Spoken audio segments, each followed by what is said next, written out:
3-4 মাস শীত ঘুমে থাকার পর আবারও জেগে উঠছে আমাদের ছাদ বাগানে থাকা কাঠচাপা ফুলের গাছগুলি। এই সময় দাঁড়িয়ে কি যত্ন নেব যাতে গাছ ভরে আমরা ফুল পাই এবং গাছের গ্রোথ হয় খুব ভালো।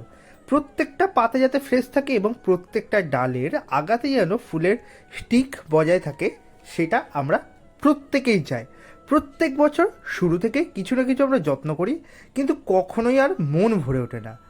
তাহলে আজকের ভিডিওটা সম্পূর্ণ দেখে নিন, যেটাতে আমি নতুন গাছ বসানো থেকে শুরু করে পুরাতন যদি আপনাদের গাছ থাকে কি যত্ন করবেন, বা নতুন গাছ বসাচ্ছেন কি মাটি বানাবেন, গাছে কি খাবার দেবেন, গাছে কোন সময় কি যত্ন করবেন, কি কীটনাশক দেবেন, বা ফাঙ্গিসাইড দেওয়া যায় বা ফাঙ্গিসাইড দেওয়ার দরকার আছে কিনা, সমস্তটাই আজকের ভিডিওতে আলোচনা করব। এবং তোমাদের গাছে প্রচুর পরিমাণ ফুল নিয়ে আসবে কি করে, সেটাও আজকের ভিডিওতে একদম শিখিয়ে দেবো হাতে কলমে। চলো সরাসরি ভিডিওতে এগোনো যাক। নমস্কার দর্শক বন্ধুরা, আমি অনিশ এবং আপনারা দেখছেন গার্ডিয়ান বাংলা। আজকের ভিডিওর প্রত্যেকে জানাচ্ছি অনেক অনেক স্বাগত। গরমের একদম শুরুর দিক করে দাঁড়িয়ে আমাদের ছাদ বাগানে থাকা কাঠচেপা ফুলের গাছগুলো ধীরে ধীরে ফুল ফোটা শুরু হচ্ছে। কাঠচেপা ফুলের গাছ পছন্দ করো না এরকম বাগানের সংখ্যা ধরতে গেলে খুবই কম, মানে হাতে গোনা বলা চলে কিছুজন। অনেকে কাঠচেপা ফুলের গাছ করো শুধুমাত্র লো মেনটেন্যান্সের জন্য। অনেক বিগিনার বাগান বন্ধুরা রয়েছে বা নতুন বাগান বন্ধুরা রয়েছে যারা শুরুর দিক করে বাগান করা শুরু করছো, তারা এই কাঠচেপা গাছ দিয়ে শুরু করতে পারো। খুবই সহজ কম যত্নের একটি গাছ, কিন্তু যদি আমরা একটু আধটু পরিচর্যা করি তাহলে কিন্তু আমরা গাছ থেকে অধিক পরিমাণ ফুল অবশ্যই পেতে পারবে। এবং এই ফুলগুলো হয় অনেক ধরনের, মানে সেন্টযুক্ত, মানে বিভিন্ন ভ্যারাইটিতে বিভিন্ন ধরনের সেন্ট থাকে। নর্মাল দেশীয়, hybrid variety, Indonesian variety, Malaysian variety, এরকম করে নয় নয় করে এখন বাজারে মোটামুটি 40-50 রকমের ভ্যারাইটি এখন পাওয়া যায়। আর কাঠচাপা গাছের বর্তমান মূল্যও কিন্তু বেশ ভালোই। তাই তোমাদের যাদের কাছে কাঠচাপা গাছ থাকে, অনেকেই প্রতিস্থাপনের সময় যে ভুলটা করে ফেলো যে কাঠচাপা গাছের মাটিটা ঠিকঠাক মতো বানাতে পারো না। কাঠচাপা গাছের মাটি হবে একদম ঝুরঝুরে ওয়েলডেন, 50% কম্পোস্ট, 30% নর্মাল বাগানের মাটি, এর সঙ্গে 20% মতো কোকোপিট বা ধানের চিটা বা কাঠের গুঁড়ো নিয়ে নেবে এবং কিছু পরিমাণে হাড় গুঁড়ো, নিমখোল, শিংকুচি দিয়ে তোমরা গাছটি বসিয়ে দেবে। আমরা গাছে এই সময় দাঁড়িয়েতে কিন্তু নিমখোল প্রয়োগ করবো, কারণ এই গাছে কিন্তু পিঁপড়ের উপদ্রব প্রচুর হয়। পিঁপড়ের উপদ্রব ঠেকাতে গেলে আমাদের অর্গানিক্যালিভাবে নিমখোলটা অনেকাংশে কাজ করে। আর এখন অনেকের টবেই দেখবে এই রকম অবস্থা হয়েছে, প্রচুর আগাছা জন্মে গিয়েছে, টবের ওপরে আগাছার জঙ্গল হয়ে গেছে। আগাছাগুলো সাফ করলেই দেখতে পাবে এরকমভাবে শিকড়গুলো উঠে আসছে। এই সাদা সাদা ফিডার রুট বা শিকড়গুলো, এইগুলো কিন্তু খুব তাড়াতাড়ি খাবার গ্রহণ করবে এবং গাছে এনার্জি সরবরাহ করে গাছকে দ্রুততার সাথে ফুল আনতে সাহায্য করবে।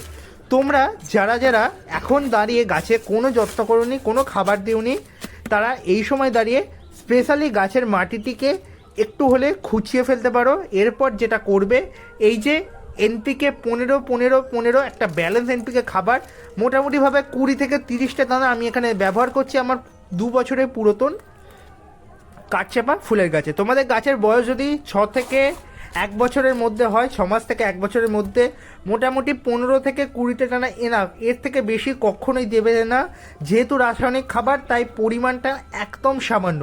শুধু কি রাসায়নিক খাবার না, শুধু রাসায়নিক খাবার দিলে চলবে না।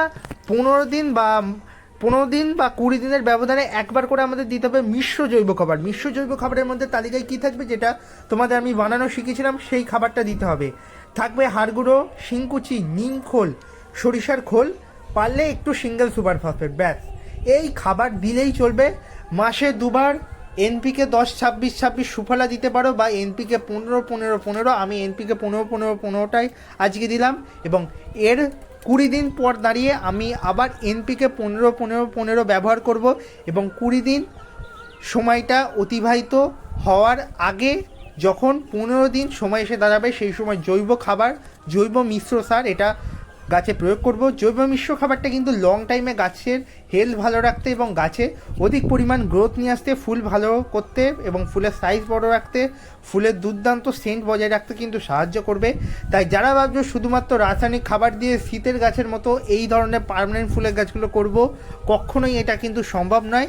এই ভুলের কারণে তোমরা কিন্তু গাছ হামেশাই মেরে ফেলতেও আর কাঠচাপা গাছের এখন বর্তমান যা দাম চলছে, একটা কাঠচাপা গাছ যদি মরে যায় বা মারা গিয়ে থাকে তাহলে মনোবল যেমন ভাঙবে, তার পাশাপাশি তোমাদের মানে গাছ করতে গিয়ে আবার নতুন গাছ আনতে গিয়ে ভালো টাকায় খরচ হবে।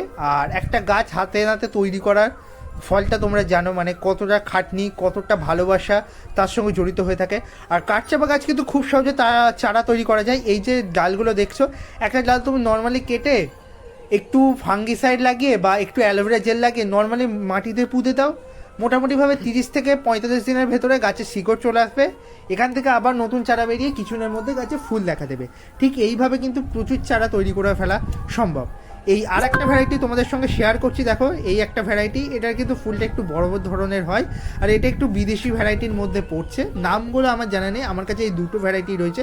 এটা রয়েছে একটা 10 ইঞ্চি গ্রো ব্যাগের মধ্যে, আর এইটা রয়েছে একটা বলা চলে 50 লিটারের দামের মধ্যে রয়েছে। আর আমরা যে ভুলটা করে ফেলি, কাঠচাপা গাছের কিন্তু বিস্তার খুব বেশি হয়, শিকড়ের বিস্তার। আমাদের কাঠচাপা গাছের জন্য একটা সঠিক টব নির্বাচন করতে হবে, এবং সেই টবটা হবে মোটামুটিভাবে 12 থেকে 14 ইঞ্চি 18 ইঞ্চি এরকম সাইজ।